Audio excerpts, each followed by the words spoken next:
My mom placed her hand on the will like she was pinning me to the table. Then she looked straight at me and said, calm as ice, "You won't get a single cent." The room didn't move.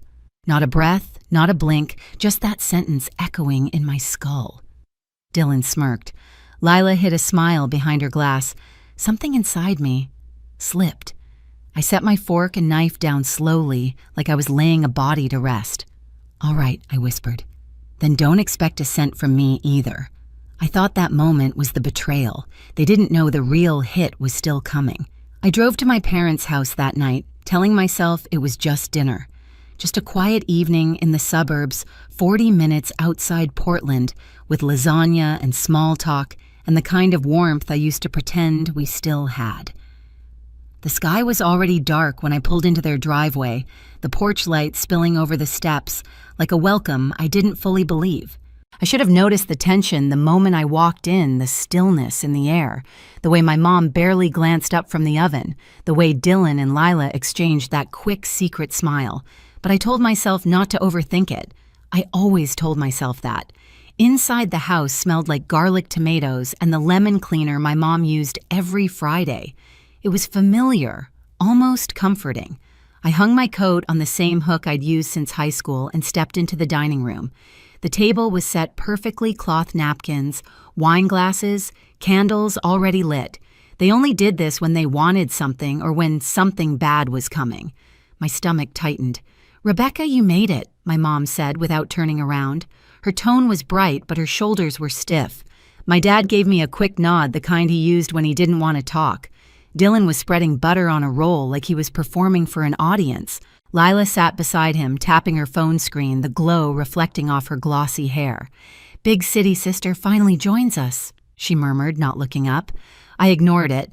I'd ignored comments like that for years. We sat down. My mom placed the lasagna in the center of the table and smiled like everything was normal. But the atmosphere felt thin, fragile, stretched tight enough to snap. Conversation was awkward at first, work, weather, the usual filler. My mom asked about my latest project. My dad mumbled something about needing help with a leaky faucet. The twins whispered to each other. But underneath it all was something else. A waiting. As I cut into my food, I caught my mom watching me, eyes calculating. It reminded me of every time she'd said, "Family sticks together," right after handing me another bill, mortgage payments, utility bills, tuition for Dylan's third major, new equipment for Lila's influencer dreams, repairs for the lake cottage they loved but never maintained. All quietly transferred from my account because as the oldest, I was the responsible one. I used to think helping them meant they loved me, that being useful meant being valued, but lately every sacrifice felt like it evaporated the moment it left my hands. My mom cleared her throat, breaking the silence. "We're glad you're here tonight, Rebecca. There's something your father and I want to talk about." Dylan straightened in his seat. Lila locked her phone and set it face down, her smirk already forming. My heart dipped a warning I couldn't ignore. Whatever was coming, it wasn't dinner table small talk. It was something else, something I wasn't prepared for. My mom didn't reach for her fork. She reached for the folder beside her plate. A thin stack of papers neatly clipped the top corner already creased from handling. She rested her palm on it like she was claiming territory. "Rebecca," she said, her tone light in a way that made my skin prickle. "Your father and I finalized the will. We wanted you to hear it directly from us." The room shifted. The candles flickered. Even the hum of the refrigerator seemed to fade. My dad kept his eyes on the table. Dylan leaned back, arms folded, looking far too satisfied. Lila tucked a strand of hair behind her ear, watching me like she was waiting for a reaction. My heart thudded once heavy. "The will, yes," my mother replied, sliding the folder forward. "It's all very straightforward. The house, the lake cottage, what's left in savings, everything will go to Dylan and Lila." The words landed so flatly, so casually, that for a second my mind refused to understand them. I blinked at her, at the folder, at the way she said everything like it was simply the weather forecast. "I'm sorry." My voice came out thin. "You're doing well on your own," she continued as if rehearsed. "You don't need anything from us. Your siblings, however, could use the support. They're still finding their path." Finding their path. That path apparently was paved with my money. Dylan smirked. Just wanted to make sure there won't be any confusion later. Lila's smile sharpened. You always land on your feet, Rebecca. Some of us aren't so lucky. A bitter laugh rose in my throat, but I swallowed it. So let me get this straight, I said quietly. I paid the mortgage every month. I covered the bills. I paid for Dylan to bounce through majors like it was a hobby. I paid to fix the cottage so all of you could enjoy the summer. And I get nothing. My mom exhaled dramatically. This is exactly why we didn't want to tell you yet. You always bring it back to money.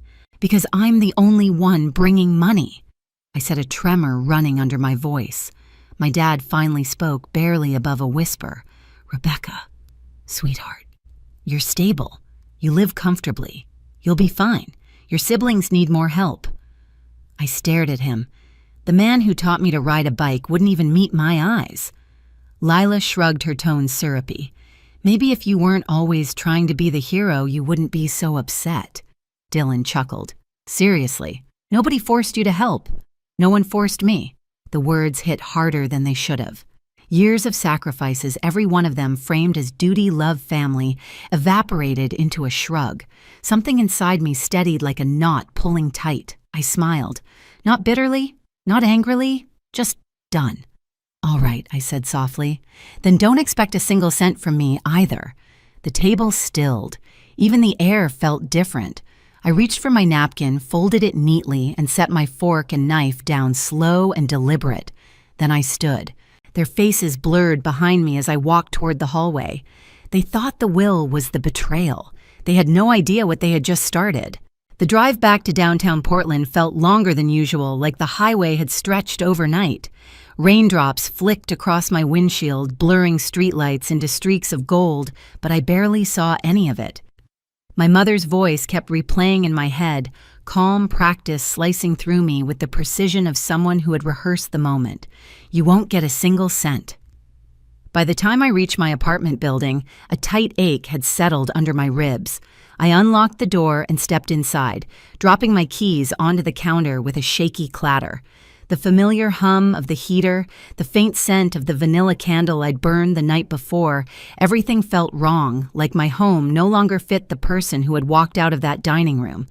I sat on the couch and stared at my phone lying face down on the cushion. It vibrated once, then again, then nonstop. I flipped it over.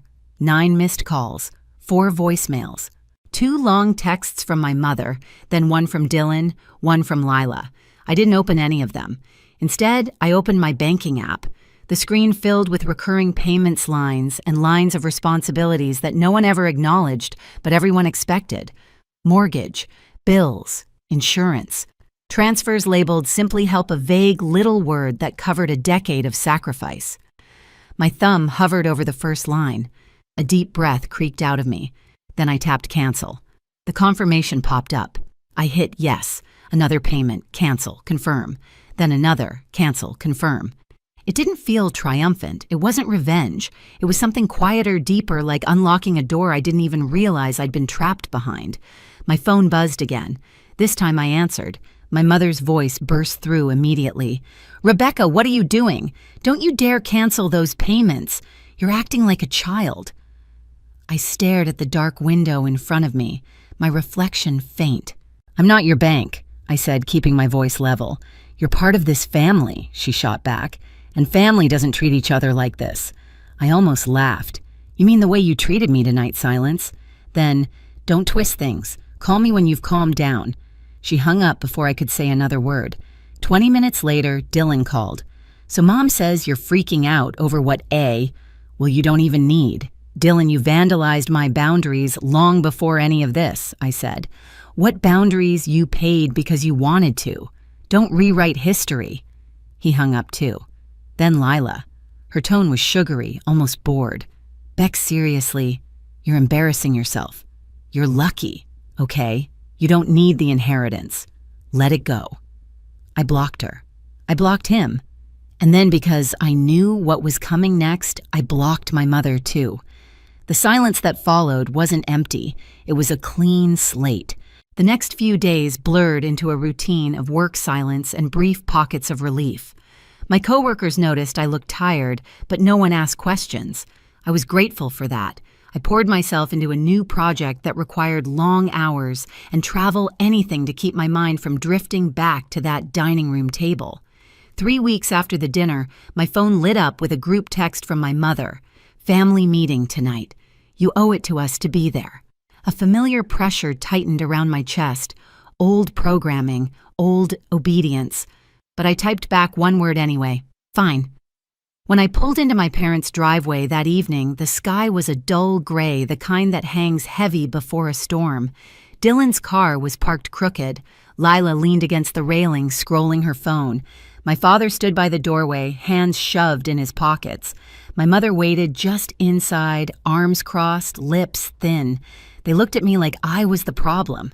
They had no idea I wasn't the same person who had walked out 3 weeks earlier. I was someone new, someone they couldn't control anymore. Weeks later, the nightmare didn't just hit it, arrived with the cold precision of someone who wanted me to feel it. I had just returned from Sacramento, rolling my suitcase down the quiet hallway of my apartment building. My shoulders ached. My eyes were gritty from the flight, and all I wanted was a shower and sleep. But halfway down the corridor, something felt wrong. The air smelled faintly chemical, sharp, artificial. Then I saw my door. It looked swollen, warped, like something had grown out of it. I stopped walking. Expanding foam, thick, hardened pale yellow, was packed into every crack around the frame. It bulged outward like the door was trying to escape it. I touched it with my fingertips. Solid, dry, set. Someone had sealed my apartment shut. My keys slid uselessly in my hand. For a moment, I just stood there, steadying my breath. I didn't scream. I didn't panic. I simply felt something inside me get very, very quiet, deliberate, personal, punitive. My mind landed on Dylan with unsettling ease. Building management took nearly an hour to respond. When the facility's supervisor arrived, he stared at the door, eyebrows lifting. "Someone really wanted to keep you out. That's one way to put it," I replied, voice cold enough to make him glance at me twice. A locksmith came next. It took another 2 hours to chip away the foam without damaging the structure. Bits of dried insulation sprinkled across the hallway floor like confetti from the world's most miserable celebration. When the door finally opened and I stepped inside, I didn't feel relief. I felt resolve. I dropped my suitcase, walked straight to my laptop, and pulled up the hallway camera feed. Fast forward. Pause. Click. Scroll. Then him. Dylan. Hood pulled over his head, baseball cap, low sweatshirt I recognized from last Christmas. He moved with a swagger I grew up watching, thoughtless, careless, convinced of his own invincibility. He shook the can of foam. He grinned. He sprayed every inch of my door frame. And when he finished, he stepped back, admiring his work like some kind of masterpiece. I didn't gasp. I didn't cry. My hands didn't even shake. I just hit save. Then I sat back staring at the paused frame. His face wasn't fully visible, but his posture, his shoes, his laugh, they were unmistakable. It didn't even matter if he thought he disguised himself. He hadn't disguised who he was. I called one person, Aunt Nora. She arrived 20 minutes later, still in slippers, her hair pulled into a messy bun. One look at the doorframe and her expression hardened. Inside, I showed her the video. She watched silently until the footage ended. Then she nodded once. "He crossed a line, Rebecca, and you know it." "I do," I said. "You can't keep absorbing their damage," she continued. "They will never stop unless you make them." It wasn't encouragement. It wasn't anger. It was truth. The next morning, I filed a police report. Calm, clear, factual. The officer watched the footage twice and shook his head. "This is vandalism," he said. "You did the right thing." I walked out of the station feeling the kind of clarity you only get when the last thread of guilt finally snaps. The calls started that afternoon. My mother, first rage layered under a thin film of disbelief. "How could you do this to your own brother?" "Do you know what you've started?" I answered evenly. "No, Mom. He started it when he vandalized my home." She ignored that. "Drop the report." "No, you're unbelievable." She hung up. Next came Dad. His tone was controlled, strategic. "Let's fix this quietly. No need to escalate." "It's already escalated," I replied. "He broke the law." He exhaled sharply. "You're punishing him. I'm holding him accountable." He had no answer to that. Then Dylan called. His voice was high, jittery. "You think you can get me arrested over a joke?" "It wasn't a joke. You always act like you're better than us." "I'm safer without you," I said simply. He cursed, yelled, tried to provoke me. I hung up. Lila tried next, sniffling like she was the victim. Rebecca. This could ruin his life. He should have considered that before picking up the phone. I blocked her. Silence followed again, but this time it wasn't guilt silence. It was consequence silence. 2 days later, Dad called again. No greeting, no pretense. "What do you want?" he asked. It was always the wrong question from him. "I want the cost of the repairs reimbursed," I said. "All of it. That's outrageous." "That's the number," I replied. "Or the report stays. Your choice." He muttered something under his breath, then hung up. The transfer arrived the next morning. Exactly the amount I listed in the report. No more, no less. The memo line read, "Settlement." For a long moment, I stared at the screen. Not satisfied, not vindicated, but free. The money wasn't the victory. The boundary was.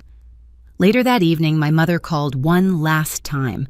Her voice cracked, not with sadness, but with anger. "You've destroyed this family." I stepped onto my balcony, Portland's cold night breeze brushing against my face. "No," I said softly. "I stopped letting this family destroy me." She inhaled sharply. "I hope someday," I continued, "you understand that boundaries aren't betrayal. Don't expect us to forgive you," she snapped. "I stopped expecting anything from you a long time ago." And I ended the call. That night, standing in the quiet of my apartment, I ran my hand over the new door frame, smooth, clean, untouched. A symbol of something I'd never had before. A life where I wasn't the weapon they used against myself. A life I was finally choosing. In the weeks after the incident, my world shifted in ways I didn't expect quietly at first, then with a kind of momentum that felt like oxygen after years of breathing through a straw. There were no more midnight calls demanding explanations, no guilt-laced voicemails, no lectures disguised as concern, just silence. And to my surprise, silence didn't feel empty. It felt like space. The updates about my family didn't come from them, they came from Aunt Nora, who checked on me every few days. Evelyn had taken a morning shift at a diner across town, her smile reportedly tighter than ever. Thomas worked long hours at a hardware store, visibly worn down. Dylan quit his job again, blaming the stress of everything that happened. Lila drifted between ideas, unable to settle on anything that lasted more than a week. Their crises didn't swallow me anymore. They weren't mine to solve. Meanwhile, my own life began to expand. Work felt lighter, clearer. My manager noticed and offered me a leadership track, something I'd been too drained to pursue before. I slept better. I ate real meals again. My apartment felt brighter even at night, as if the walls themselves had unclenched. I used the reimbursement money not out of spite, but symbolism, to do something I denied myself for years. I booked a 2-week trip to Italy. For once, I didn't ask for permission or worry about who else needed something from me. Florence was warm, golden, alive. Every evening, I stood on a balcony overlooking the rooftops, letting the slow breeze unwind the knots inside me. I realized that this peace independence possibility was what my family had stolen from me long before foam ever touched my door. When I returned to Portland, I joined a hiking group. On my second Saturday with them, I met Alex, a calm, steady presence with an easy laugh. He didn't know anything about my family, not at first. He just talked to me like I was a whole person, not a resource to be mined. It was disarming and healing. Sometimes late at night, I felt echoes of the old pain. Not the sharp kind, just shadows.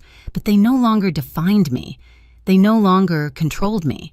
What surprised me most was this: I didn't miss them. Not really.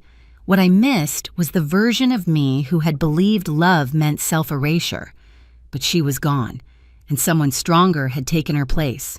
I used to believe walking away from family meant failure. Now I know it can mean survival. I didn't lose a home, I left a battlefield. And in the quiet that followed, I rebuilt myself with steadier hands, clearer boundaries, and a life that finally feels like mine. If you've ever carried everyone else's weight until you couldn't breathe, hear me: choosing yourself isn't selfish. It's the beginning of freedom. If this story resonates with you, tell me where you're watching from. And don't forget to subscribe so you never miss the next story.